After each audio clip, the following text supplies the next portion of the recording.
Gosling, LeVar Burton's going to be in the red chair today. Roots, Star Trek, The Next Generation. LeVar's been in 2 shows that span centuries of human history, which means that, in a way, his career spans the 18th to the 24th century, which means that LeVar Burton has been a star, and even sometimes among the stars, for 700 years. That beats Shakespeare. That beats Da Vinci. That beats all the Baldwins combined. It's incredible. LeVar Burton's been a part of a lot of people growing up, so I'm looking forward to that conversation tonight in the red chair. Welcome home, if we can. Another round of applause. Our Olympic athletes have come home to Canada. That's right. Some came home yesterday. Many more coming home today. Airports across this great land to applause and to hugs and to tears and to probably some weird touching and some kissing, and all that is good. This is the one time that it must be a lot of fun to clear customs. All that metal just like lighting up the scanners, right? It's like a pinball arcade. Oh, another gold. Oh, another gold. Oh, another gold. Oh, another silver. How many bronze? 5. And one scary animatronic bear with a single tear that they stole from Russia's closing ceremonies. By the way, their homecoming marked the first time that joy was felt at any airport in Canada this winter. The only time. But don't let the Olympic torch in your heart burn out just yet. Don't let it, because the Sochi Paralympics are coming. March 7th to 16th. So many amazing athletes to watch, so many amazing athletes to cheer on. 10-time Paralympic medalist Brian McKeever in the biathlon para-Nordic skiing, 10 times. How about veteran team member Chris Williamson in the para-alpine skiing, huh? Sonia Gadet defending her gold in Vancouver in wheelchair curling. Curling is hard. Wheelchair curling is harder. Greg Westlake and the Canadian sledge hockey team. This is amazing. Now, Canada, take note.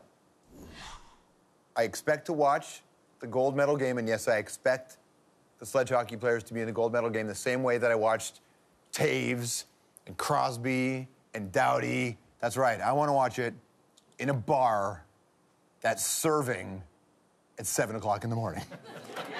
That's when... The truth is, as much as I do want to watch the hockey game that way, I want to watch anything that way. I just want to be around Canadians that are day drinking. I think that's the best part in the way they do it. Shall we deal with it today? Okay, so for some months now, one of the biggest stories on the LGBT radar, or if you prefer gay sonar, or gaydar, was Russia and the anti-gay laws. Will move over, comrade homophobe. There's another hater on the globe. But first, who's bang animation, please? Today in gay. Today in gay. Even though George is not gay, not that there's anything wrong with that, but why would I even have to offer the disclaimer? You know we're good, right? Gay in gay. All right, we begin in Uganda, where if you're gay, it's known as you can't. No? Would you have preferred no gayda? Would that be better? I think you can't is better. A land of stunning natural beauty, rich culture, and disturbing government repression when it comes to human rights. Gay rights are human rights, full stop. So, while I strongly recommend at some point you put it on your travel itinerary, I would counsel waiting. Today, a Ugandan tabloid newspaper went to the extraordinary degree of listing the country's 200 top gays. That's the headline, exposed. Of course, that's after the terrifying anti-gay laws were passed yesterday that you heard about, making the maximum punishment for gay sex life in prison. That is on the books, and you're thinking that's awful, and it is. But it's halfway across the world. What can you do? Well, Uganda is a fellow Commonwealth member. Bound, one would think, by the same code or morality or ethics or decency or respect that we, as a Commonwealth nation, would have. So encourage your government to keep the pressure on Uganda about this. Commonwealth Day is coming up March the 10th. This is the year to make a point. It's not just in Uganda. A lot of buzz yesterday about Arizona's new law that would let businesses deny services to gay and lesbian customers based on religious beliefs. That's right. A lot of buzz today that Governor Jan Brewer is going to veto, Jan Brewer, effectively killing it because of the pressure. So until we hear for sure, we remain cautiously optimistic. Now I want to share a couple of tweets with you that dealt with this. First off, the awesome Dennis Leary tweeted this one. It said, just type Jesus into my phone, and it auto-corrected it to tell Arizona I don't hate gay people.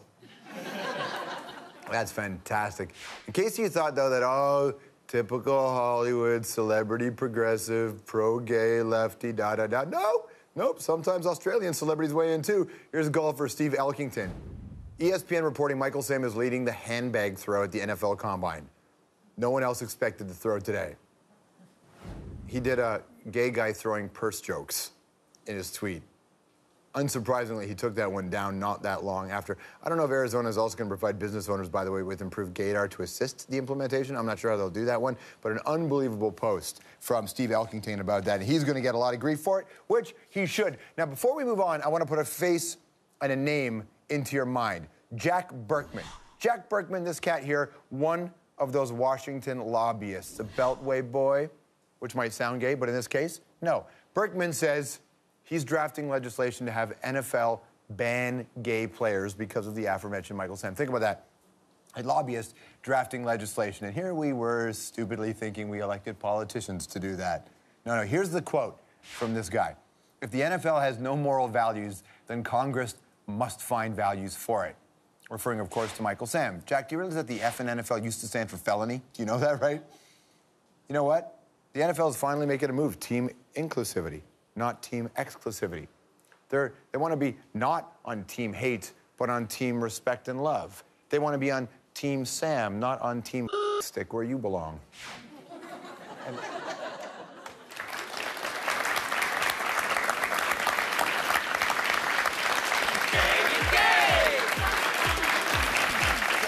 now, as some of you are aware out there, there's a controversy in food. We know that, right? What do you eat? What do you put into your system? Oh, my God, I should be paleo. I should only eat meat and drink the blood of babies. And some people go, no, you should only eat vegetables, and every time a rabbit comes by, you should pray 5 times, sort of whatever you want to do right now. Everybody has their own way. Sometimes it looks pretty. And sometimes it's not. No, I kid. It's lovely, right? I'm not here to convince you what to put in your face holes. That is up to you and your doctor, okay? You do whatever you want. I want you to be healthy, but it's all you. But here's why I bring it up. New science is coming out that says flesh is bad. Well, badder. New medical research suggests that eating fried meat is linked to dementia later in life. Apparently, browning meat or cooking it in a pan creates something called advanced glycation end products, or AGEs. They've already been linked to diabetes. Now, researchers in New York at Mount Sinai believe that they can increase the amount of proteins connected to Alzheimer's, which basically makes sense because there's this guy that I know who seems to have a terrible memory, and I'm pretty sure Steak Queen has a few fried carnivorous options.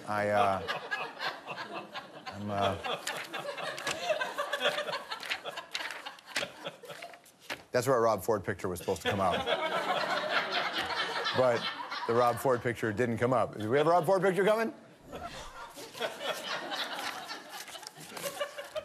Can I show you a picture that blew my mind today? It's super awesome, and it's not about Rob Ford. German Chancellor Angela Merkel visiting Israeli Prime Minister Benjamin Netanyahu today.